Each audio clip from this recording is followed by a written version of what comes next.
Selamat pagi saudara-saudari semua. Hari ini kita kembali ke renungan pagi dan kita melihat Ayub pasal 16 yang disampaikan oleh Tim. Kita merasa berat melihat kitab Ayub, semakin dilihat seperti tidak ada jalan keluar. Dan di awal tahun kita sepertinya melihat penderitaan dan penderitaan. Dan kita melihat merasa tidak begitu gembira dan merasa dalam hidup Ayub pun merasa sangat berat hati dan mengajar kita dalam menghadapi penderitaan. Bagaimana kita untuk terus bertegar. Dan dengan sikap apa untuk kita menghadapi?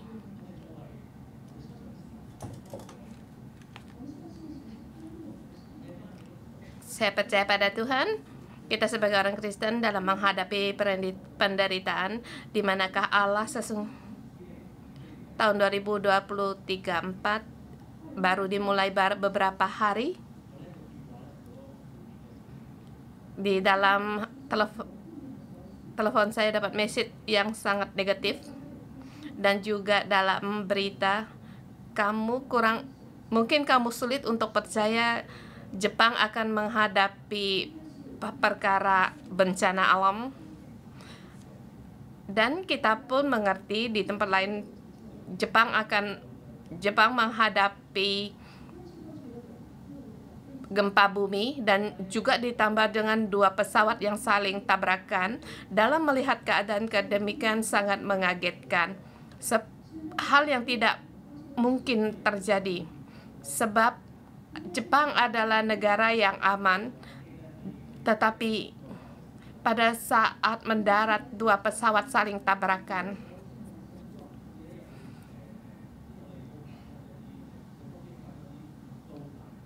Bahkan di Jepang menggunakan pisau membunuh orang lain. Jadi di internet tidak ada orang yang berdoa untuk Jepang, dan juga kita tidak mengerti mengapa hari masih pagi harus terjadi perkara ini, dan ingin kita dimulai dengan awal yang baik, tetapi mengapa dan bagaimana perasaan orang Jepang? Kitab Ayub memberitahukan pada kebenaran atau Allah mencipta hidup manusia itu bagaimana. Kita melihat kitab Ayub yang lebih dalam lagi, sebab penulis kitab Ayub tidak menjelaskan apa itu penderitaan.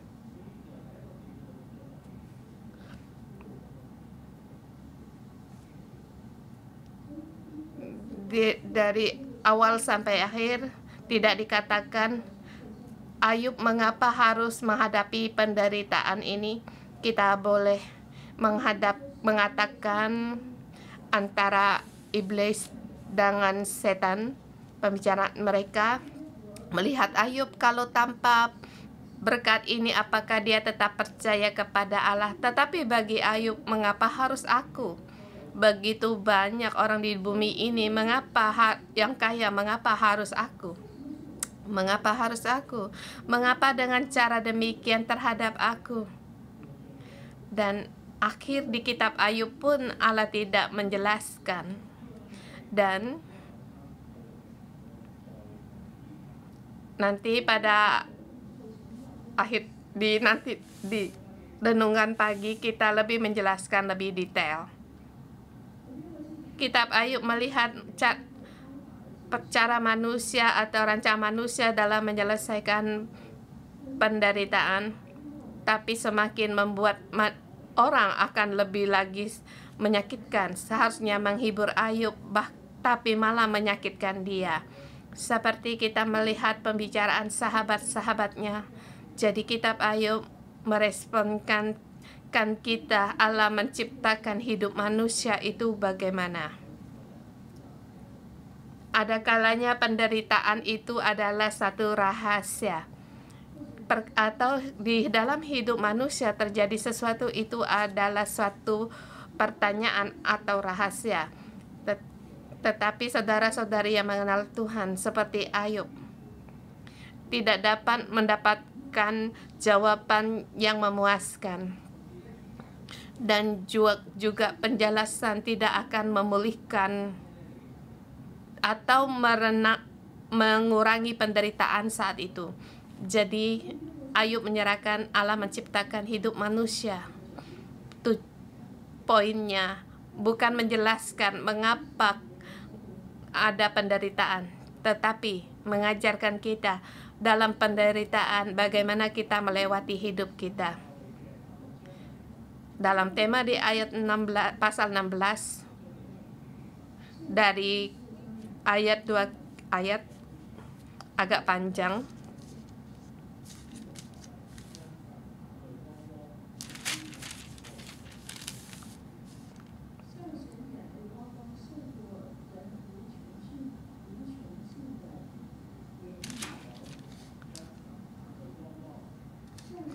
Di sini dengan air mata yang menderai mengatasi perkataan manusia. Temanya itu di ayat di 21 dalam tema supaya ia itu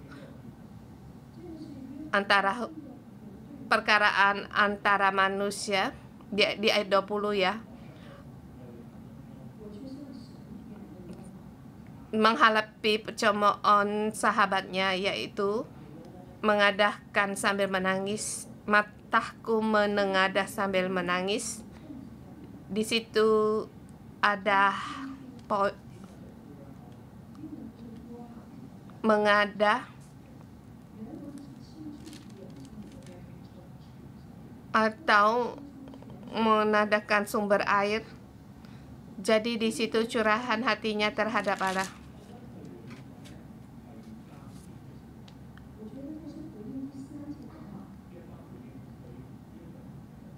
Dan bagi Ayub, dia respon sahabatnya Elifaz. Dia berkata, omongan kosong apakah merangsang untuk menyangga? Apa hal seperti ini diajak kau dengar penghibur sialan kamu semua, belum habiskah omongan kosong apa yang dirangsang engkau untuk menyangga? Dalam hidup Ayub, sahabatnya Elifaz, dia berusaha untuk perkataan Elifaz dalam pertama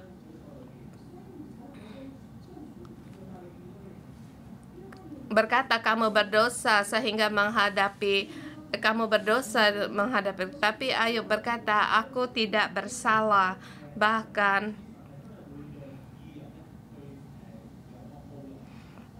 dan bahkan Allah bisa menjadikan manusia orang jahat mendapatkan balasan.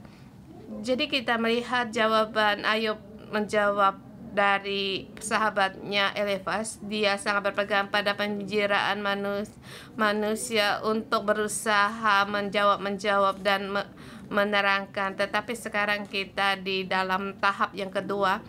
Ayub tidak peduli lagi akan perkataan orang, tetapi yang dia di kekuatan untuk menjawabnya pada merespon sahabatnya seperti marah kepada Allah.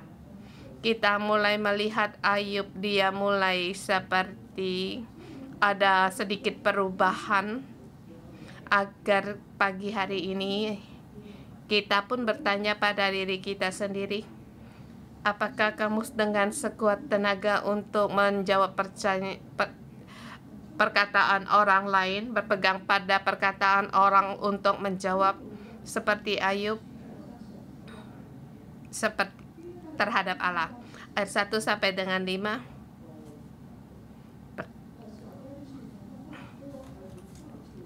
Jawab di sini awal dan belakang. Jawaban Ayub itu tidak menguatkan dan juga banyak.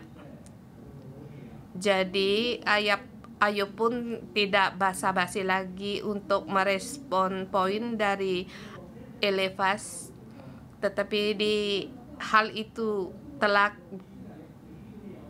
acap kali ku dengar, artinya perkataanmu sudah saya dengar banyak kali.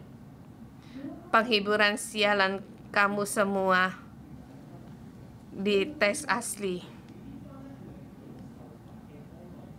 Di kalian penghibur ini adalah sialan. Sahabat untuk menghiburku semuanya tidak pas. Penghibur ini dengan nilai yang rendah. Tes asli berkata demikian di ayat ketiga. Belum habiskah omongan kosong itu? Belum habiskah omong kosong itu? Kosong belum omongan kosongmu? Apa yang merangsang engkau untuk menyanggah?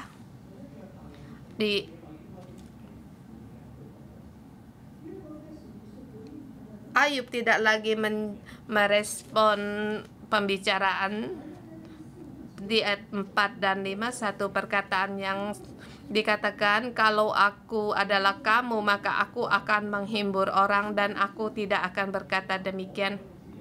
Aku pun dapat berbicara seperti kamu, menyerang aku.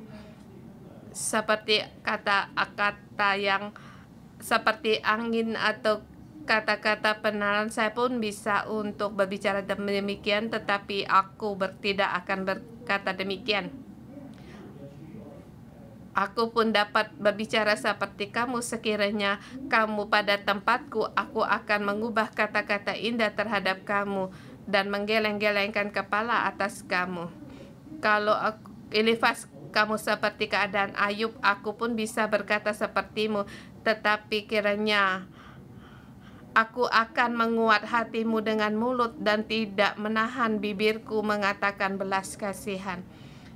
Di sini ada dua penjelasan di ayat kelima. Pertama, Ayub berkata, aku tidak seperti kalian. Aku akan berkata-kata memberi semangat, menguatkan. Itu adalah memberi semangat agar orang memberikan kekuatan.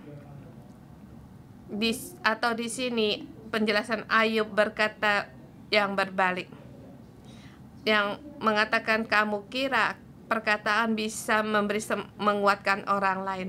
Tetapi hari ini saya membagikan dalam penjelasan pertama Ayub saat ini.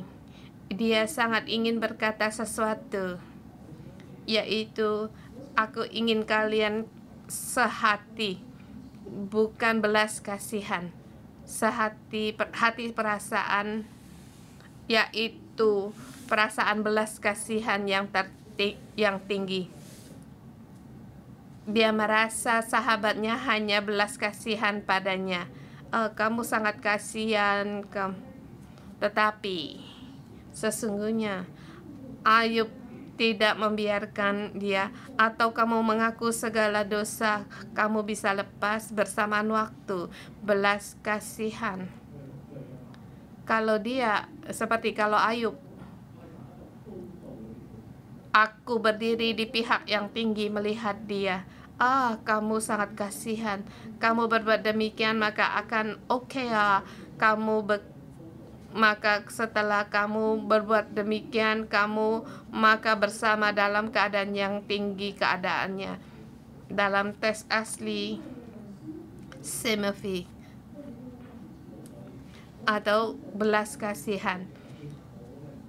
Kalau kamu berbuat ini, maka kamu dalam keadaanku yang setaraf dengan aku.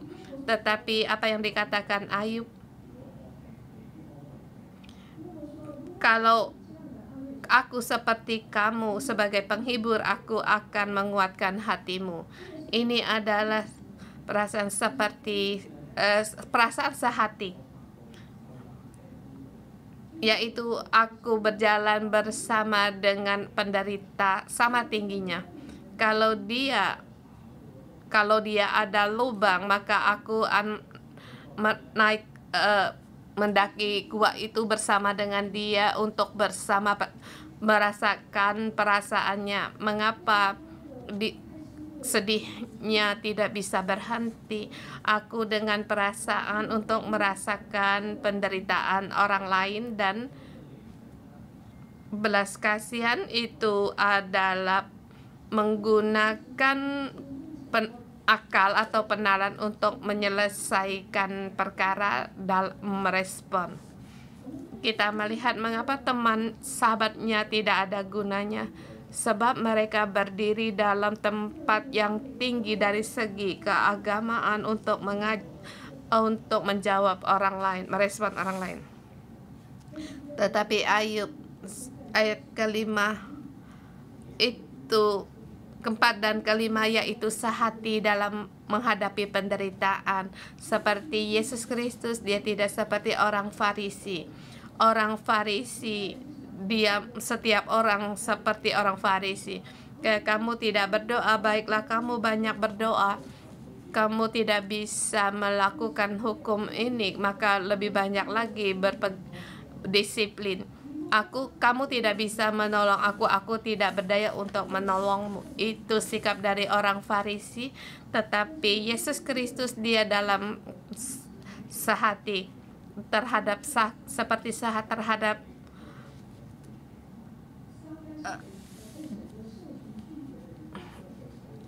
dia adalah seorang pemungut cukai. Tetapi setiap orang yang menyalahkan dia, sepertinya dia merasakan dia seperti melakukan kesekali terhadap pemungut cukai. Seperti kalau tidak kamu mau cukai sama orang, kan kamu tidak akan berbuat demikian. Saya merasa merasakan dia sangat ditolak sama orang, tidak tahu harus bagaimana terhadap Zakheus, ya, Zakheus pemungut cukai. Sampai Zakheus dalam penderitaannya, Zakheus sangat memerlukan orang untuk makan bersamanya. Dan Zakheus sangat menginginkan orang untuk menjadi saksi baginya, dan ada orang terang-terangan berkata kepadanya, kamu adalah sahabatku dan kamu dan aku ada bagian. Maka orang-orang itu akan berubah. Maka Yesus mengambil keputusan untuk ke rumah Zakheus makan dan melihat pertobatan dari Zakheus. Yesus tidak berdiri di pihak belas kasihan, tetap dalam satu hati, tetapi mengerti mengapa Zakheus tidak bisa berbuat lebih baik lagi.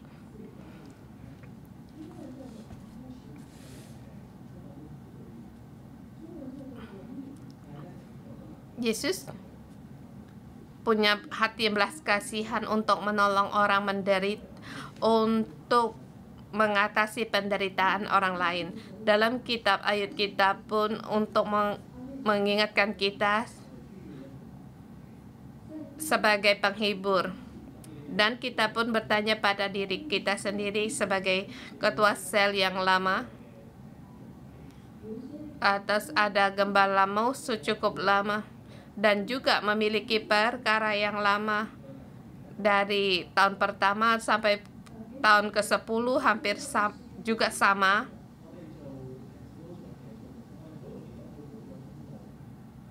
Maka kita sebagai gembala atau ketua sel, kita akan cepat untuk tidak sabar.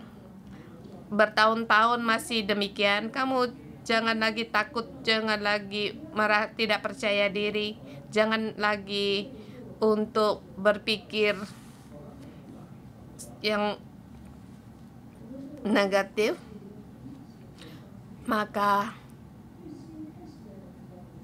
Ini cara pengenalan kita terhadap orang yang kita kenal, termasuk apalagi terhadap orang rumah kita.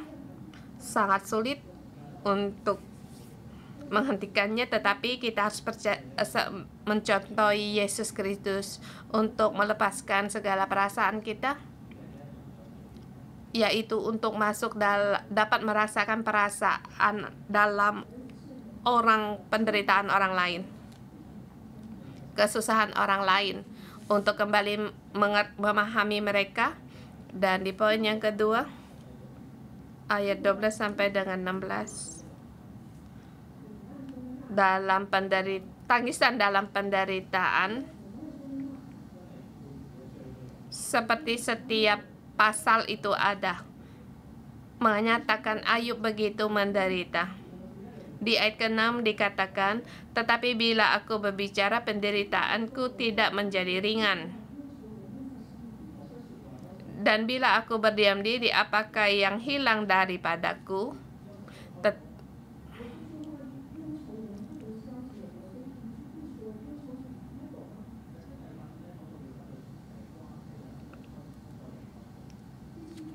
Di ayat ke-7 dan 8 mengatakan dia kehilangan rumah tangga. Ayat ke-8 di situ kesehatan pun sudah tidak ada sebab tubuhnya yang kurus. Ayat ke-9 sampai 14. Bagaimana Allah dan manusia menyerang dia.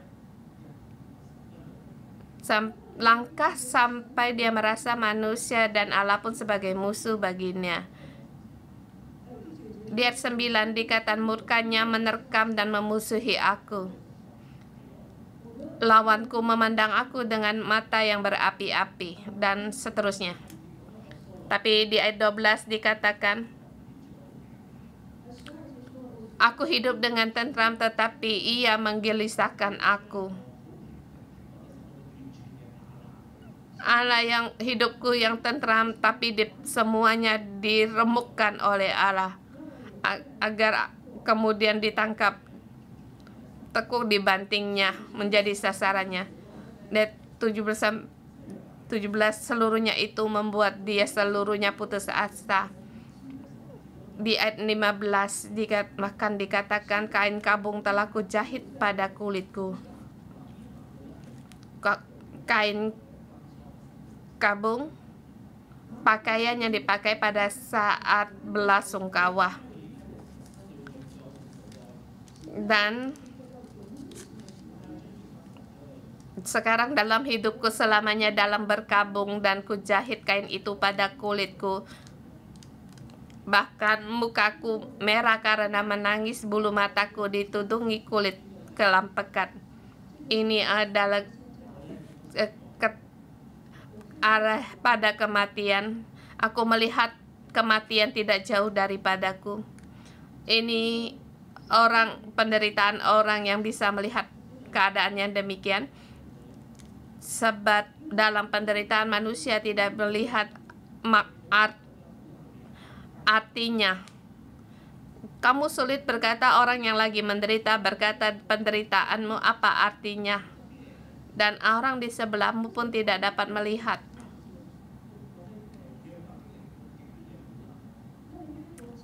Ayub menghadapi begitu penderitaan, melihat Ayub dalam perkaraan yang demikian, bukan seperti biasa. Seperti ditilang bayar harga, itu sudah cukup.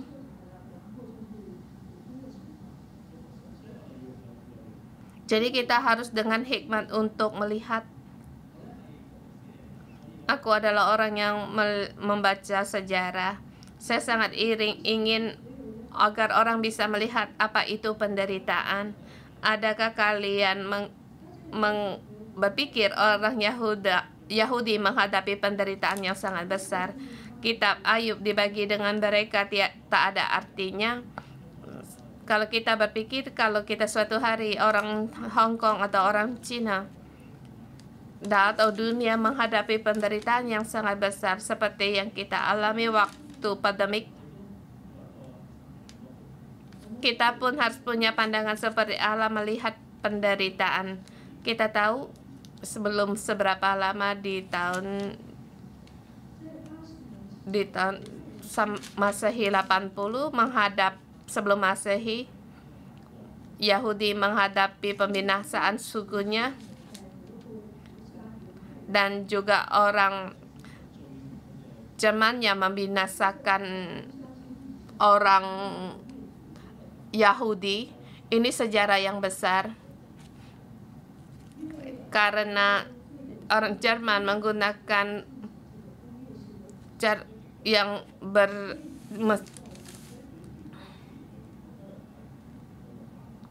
dengan cepat waktu berapa tahun di Australia, orang Jerman orang Yahudi mati dengan cepat sebab mereka menggunakan kayak seperti perusahaan itu untuk membinasakan orang Yahudi. Dan juga penggunaan ini boleh dikatakan dalam sejarah itu pembantaian atau pembinasaan suku yang sangat besar di dunia dan yang sangat berhasil. Dan dari 1.600.000 orang anak-anak Yahudi di dalamnya satu pembantaian besar-besaran yang tidak tahu oleh orang. Tapi kita lihat hari ini bagaimana orang Yahudi melihat pembantaian di sini. Banyak perkara yang lama orang Yahudi tidak percaya kepada Tuhan. Dan ini hal yang nyata, banyak orang tidak percaya Tuhan itu nyata. Tetapi ada sebagian orang walaupun dalam penderitaan besar lebih menguatkan hubungan dengan Allah, dan mereka lebih lagi berpegang pada Allah. Mengapa harus terjadi demikian? Mengapa sekeluarga saya semuanya binasa? Mengapa suku ini sangat membencikan suku kami? Memang ada bermacam jawaban seperti Elifas. Orang-orang ini sahabatnya dalam sejarah karena orang Yahudi berdosa, mereka dibinasakan dengan menggunakan orang Babel.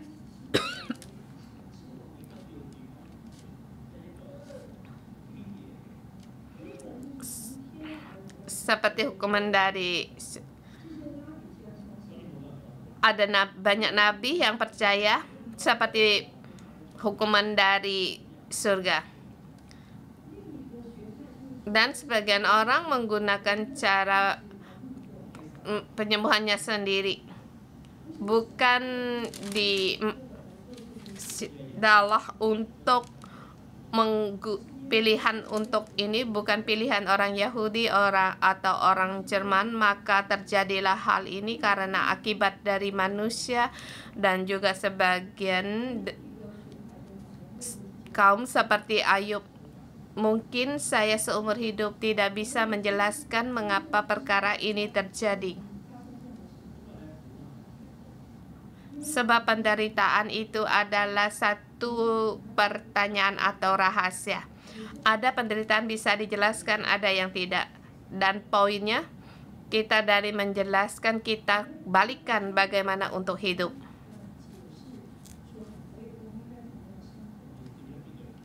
Dan bagaimana menghadapi penderitaan. Jadi sampai akhirnya ada orang Yahudi, mereka mengambil keputusan, saya tidak dapat menjelaskan, maka saya mengambil penderitaan seperti saya harus terus hidup dan akan terus takut akan Tuhan dan terus mengenal Allah ini.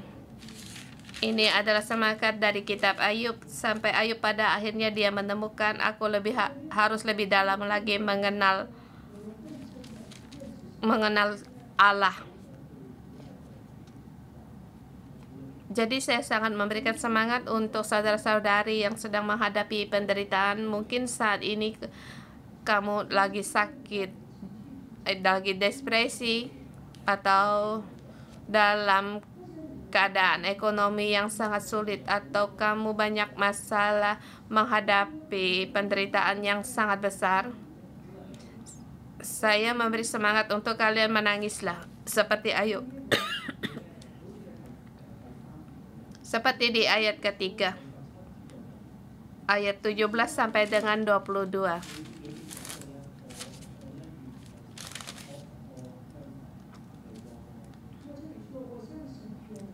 Dikatakan dengan air mata di ayat 20, mengarahlah ke Allah, mataku menghadap sambil menangis.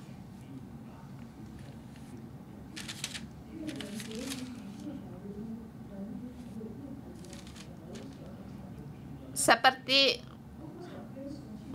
memutuskan perkara antara manusia dengan Allah dan antara manusia dengan sesama.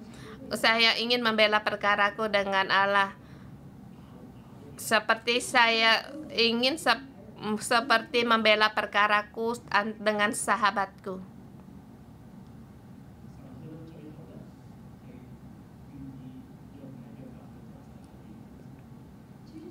Dan ini memulihkan Ayub secara nyata, menyatakan perasaan isi hatinya. Kemudian Allah baru menolong Ayub.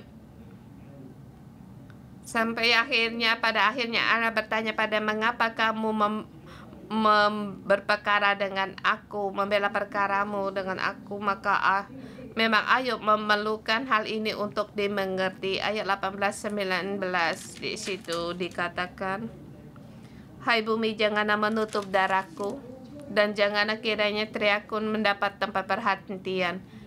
Karena ketahuilah sekarang pun juga saksiku ada di sorga, yang memberi kesaksian bagiku ada di tempat yang tinggi. Artinya dia percaya Allah akan membela perkaraku.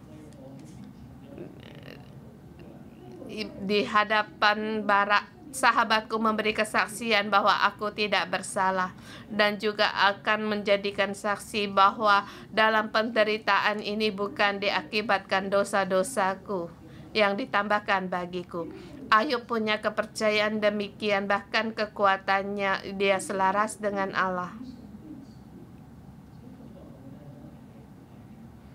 Tadi saya katakan mungkin dalam kesusahan atau penderitaan yang berat, ada kalanya kita mendengar perkataan orang lain sangat banyak.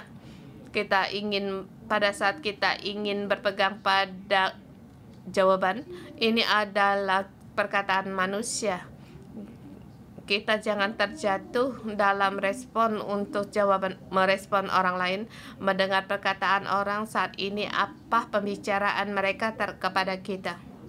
Seperti Ayub, kita harus mengadakan air mata sambil menangis.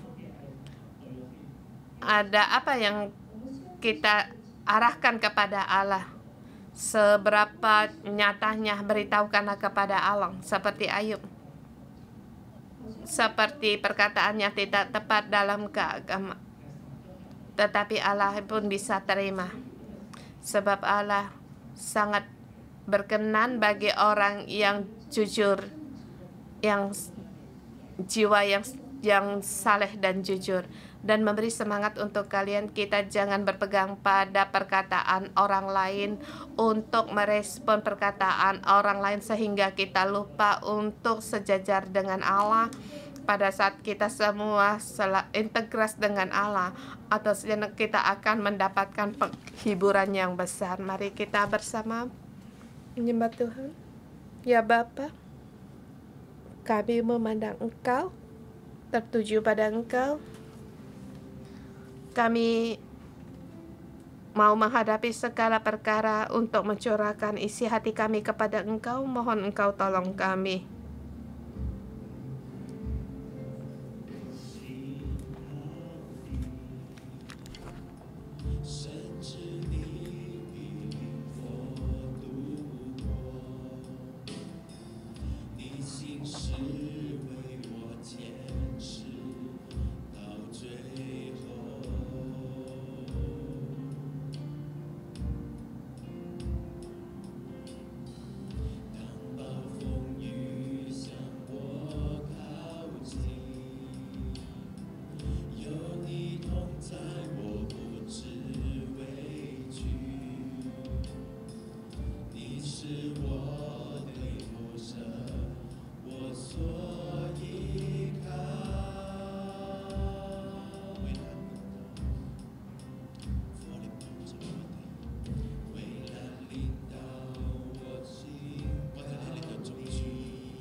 Tuhan, kami memuji Engkau, kami bersyukur kami bisa memuji Engkau. Tuhan, kami menyembah Engkau dengan mulut kami, memuji Engkau dengan tubuh kami memuji Engkau, sebab Engkau layak mendapatkan segala pujian.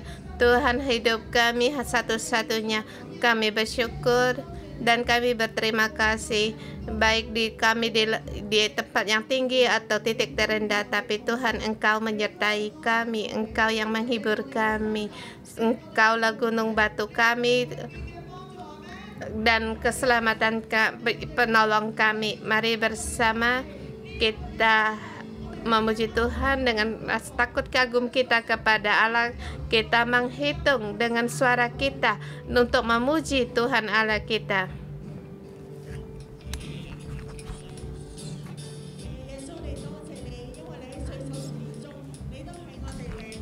Tuhan, bersyukur dengan terima kasih Engkau menyertai kami, Engkau di dalam kami, Engkaulah kubu pertahanan kami, pertolongan kami, benteng hidup kami. Tuhan, kami memuji Engkau, perbuatan-Mu yang ajaib. Walaupun keadaan yang tidak menghasilkan, tetapi Tuhan, Engkau memberikan hati kami yang damai dan roh yang sukacita. Di saat menghadapi penderitaan, kami hanya berharap kepada Engkau dan hanya berdoa pada Engkau. Kekuatan ini yang diberikan kepada kami bukan karena kami bisa. Saudara-saudari semua, seperti yang dikatakan, kita bukan hanya untuk memuji Tuhan dan bersamaan juga kita menghadapi segalanya. Kita bukan hanya mendengar perkataan orang lain atau perkataan diri sendiri, tetapi kita harus mengerti perasaan yang di dalam kita. Kita harus mengerti hal yang kita hadapi luar dalam perasaan kita semua. Saya tidak tahu di tahun 2023 di gereja mengatakan naik, tapi kamu melihat di sebelahmu, baik itu kehidupan, hubungan atau keluarga atau perorangan naik, tetapi di dalam kehidupanmu kamu masih di dalam lembah dan kamu sangat sulit. Kita bukan hanya mendengar suara manusia dan juga mendengar suara hati kita, tetapi kita harus meraba perasaan kita seperti Ayub. Dia katakan,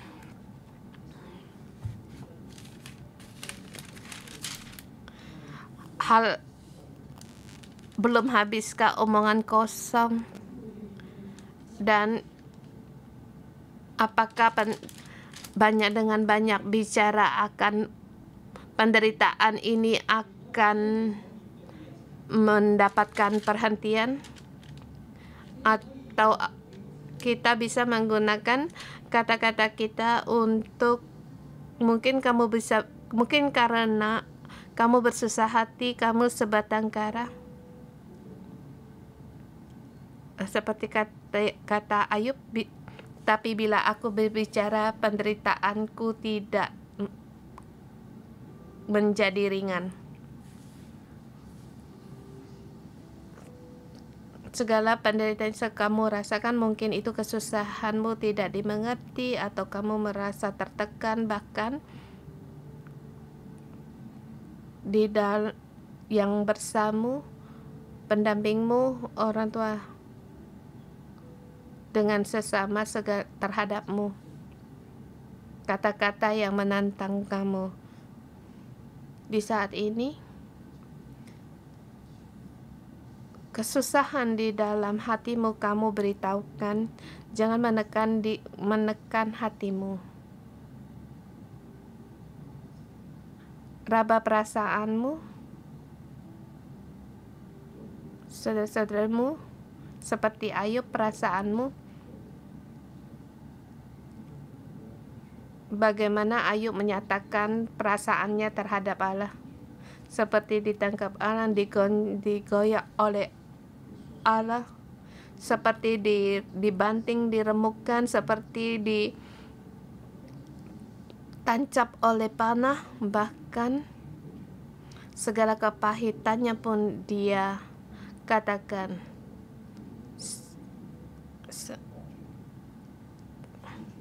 Katakan bagaimana perasaanmu.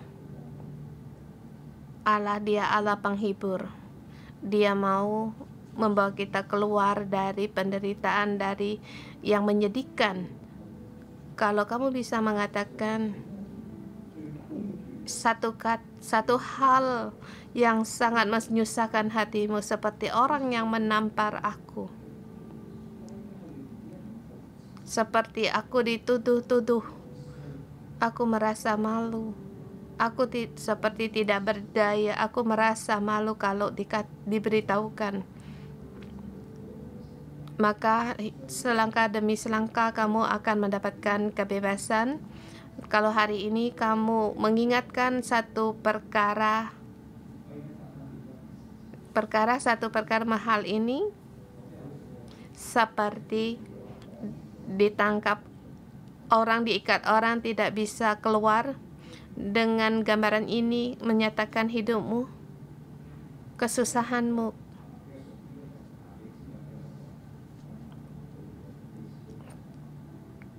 surahkan kepada Tuhan.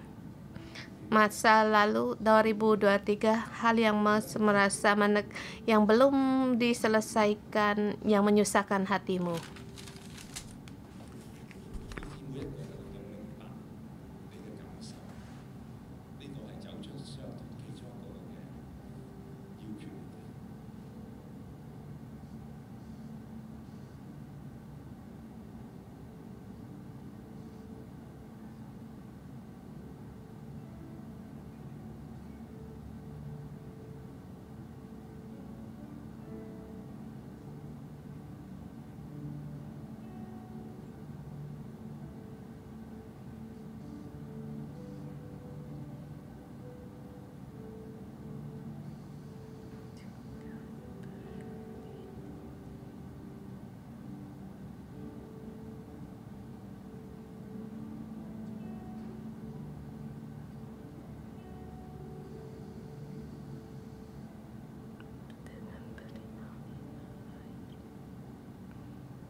Maaf.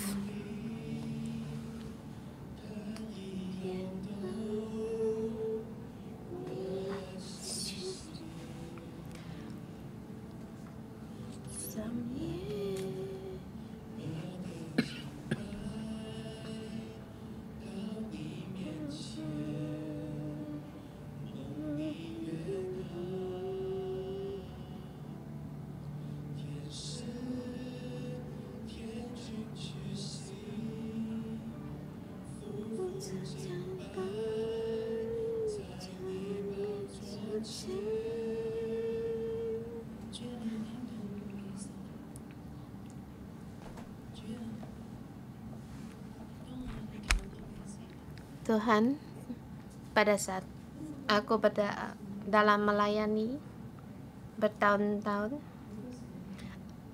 banyak kali sering ada kesalahpahaman dan tidak seperti yang saya maksud, sehingga menjadikan saya dalam posisi yang sulit. Dan ada wakil bagi saya untuk berbicara kepada saya, tetapi perkara semakin memburuk dan perkataan semakin memburuk dan perkataan semakin berat. Saya tidak tahu harus diberitahukan kepada saya. Rupanya semakin banyak bicara, semakin banyak kesalahan. Dan yang saya terima omongan yang tidak berkesudahan, dan juga saya berpikir Alkitab yang kamu baca dengan yang aku baca itu sama, tetapi mengapa dalam hubungan banyak sekali bencana dan dalam hubungan seringkali salah paham, melakukan yang terlalu banyak, berkata kamu merebut pekerjaannya, bekerja sedikit, kamu bilang kamu malas, curi waktu, atau bekerja terlalu tergesa-gesa, orang merasa itu untuk mencari muka. Ya Tuhan, dalam keadaan yang demikian saya merasa sulit. Mengapa aku mendekat pada pemimpin, bagaimana untuk merasakan isi hatinya dan berjalan dalam Tuhan. Ada kalanya saya tidak mengerti. Aku ada berdoa kepada Engkau, tetapi Engkaulah Allah yang penghibur. Engkaulah Allah berdoa bagaku. Dan mohon Engkau lebih banyak lagi mohon Engkau berikan penghiburan kepada aku. Jagalah hatiku melebihi dari segalanya. Tuhan, jagalah hatiku agar tidak kepahitan dan tidak menggerutu, tidak mau untuk membanding-bandingkan, tidak menyalahkan orang lain, agar tidak mengasihani diri sendiri, tetapi Tuhan, kamu mau hidup semarak dari Engkau. Tuhan, tolonglah aku agar aku tidak menyerah, tidak lagi gelisah. Tuhan, walaupun pada saat aku gelisah, aku pun tidak mau gelisah sampai matahari terbenam. Tuhan, saat ini sembuhkanlah aku. Engkau datang untuk menyembuhkan aku, agar aku mengalami Engkau. Di dalam titik terendah mengalami penghiburan dari Engkau. Di dalam titik terendah mengalami kehadiran-Mu. Tuhan, aku memanggil nama-Mu. Tuhan, aku memanggil-Mu. Bapa Surgawi, kami memanggil Engkau. Di dalam pekerjaan, dalam pelayanan kami pun kami berusaha, tetapi hasil yang kami dapatkan itu tidak baik, sehingga banyak kata-kata orang dan juga dari hati sanubari saya sangat memberontak. Tetapi Tuhan, pada saat saya mencurahkan isi hati kepada Engkau, menyatakan perasaanku, Tuhan, Engkau beritahukan Engkau mengerti akan aku. Engkau mengerti akan aku. Engkau tahu akan semua pengorbananku, Engkau tahu segala kesetiaan kami. Tuhan, terima kasih Engkau mengerti akan hatiku. Engkau Allah yang mendengar doaku. Terima kasih. Bapa, kami bersyukur dan terima kasih Engkau Allah yang memberi semangat bagi orang lain, dan Engkau Allah yang menyertai kami di dalam perjalanan hidup. Engkau menyertai kami, Engkau menjaga kami seperti setiap kepahitan. Tuhan, Engkau mendengar, Engkau pasti akan menolong di tahun yang baru. Tuhan, Engkau menyertai kami dan terus menaikkan kehidupan kami. Engkau Allah yang menjaga kami. Di dalam ayat dikatakan, ada satu ayat, supaya ia memutuskan perkara antara manusia dengan Allah dan antara manusia dengan sesama. Di sini Ayub tidak tahu akan perkaranya, sahabatnya tidak tahu akan perkaranya, dia tahu tetapi Allah, dia Allah yang mau mendengar doanya. Saudara semua, bagaimana kita menghindar dari penderitaan atau kesusahan kita? Di dalam segala penderitaan kita, Ayub akan bersusah hati, tetapi Ayub tidak takut. Di dalam kitab Ayub berkata, yang harus ditakuti, takutlah akan Allah. Penderitaan tidak akan menghancurkan dia. Walaupun dalam perkataan sahabat-sahabatnya, tetapi dia tetap tegar sebab dia percaya Allah menyertai dia, dan dia percaya ia berjalan dalam jalan yang benar. Saudara semua, kita pun percaya kita berjalan yang di dalam jalan yang benar. Setiap orang yang percaya Yesus Kristus, kita percaya kalau kita jalan dalam kebenaran, baik itu kuasa gelap apapun tidak akan menjatuhkan kita, menyerang. Sebab Allah yang menjaga kita, kita pasti akan menang. Dan di dalam Ayub memberitahukan kita ada harapan, sebab Allah akan mendengar doa kita dan hidup kita akan berubah. Walaupun seburuknya hidup kita, tetapi kita bisa berdiri sebab Allah mendengar perkara kita dan mendengar doa kita. Dan juga saya percaya tadi kita doakan, Allah telah mendengar, dan sekarang kita mengambilkan satu tindakan. Kamu pukul-pukul kakimu, lututmu hari ini. Saya tahu kita harus lebih lagi berjalan lebih kuat lagi untuk menyatakan bersama dalam kerajaan Allah. Tuhan akan memberikan kita kekuatan memberitahu kepada orang-orang di sekitar kita bahwa Allah pasti akan menolong kita.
Kita berdoa dalam nama Tuhan Yesus Kristus, mendoakan saudara-saudari semua di tahun 2024.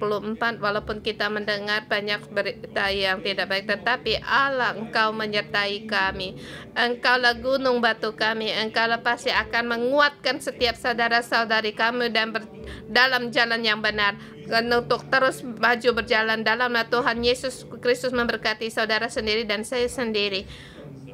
Allah yang setia ada di tengah-tengah kita, lebih besar lagi iman kita di antara kita dan menyertai kita agar kita semakin kita semakin kuat. Jangan kita tidak takut. Tuhan menyertai kita, Roh Kudus memenuhi kita di dalam berkat yang baru terus ada di tengah-tengah kita, sebab Allah, Dia mau menyertai kita. Ini berkat yang terbesar dalam nama Tuhan Yesus. Setiap makan dan minum kita, segala yang kita perlukan, termasuk anak-anak kita dan anak rohani kita, di dalam pelindungan darah Tuhan. Lebih naik lagi di tahun baru ini, lebih banyak lagi mendapatkan berkat surgawi Tuhan. Tuhan, kami berharap kepada Engkau, Allah yang mengasihiku dan menyertaiku. Dalam nama Tuhan Yesus kami berdoa, amin, haleluya. Kita renungan pagi sampai di sini. Tuhan Yesus memberkati.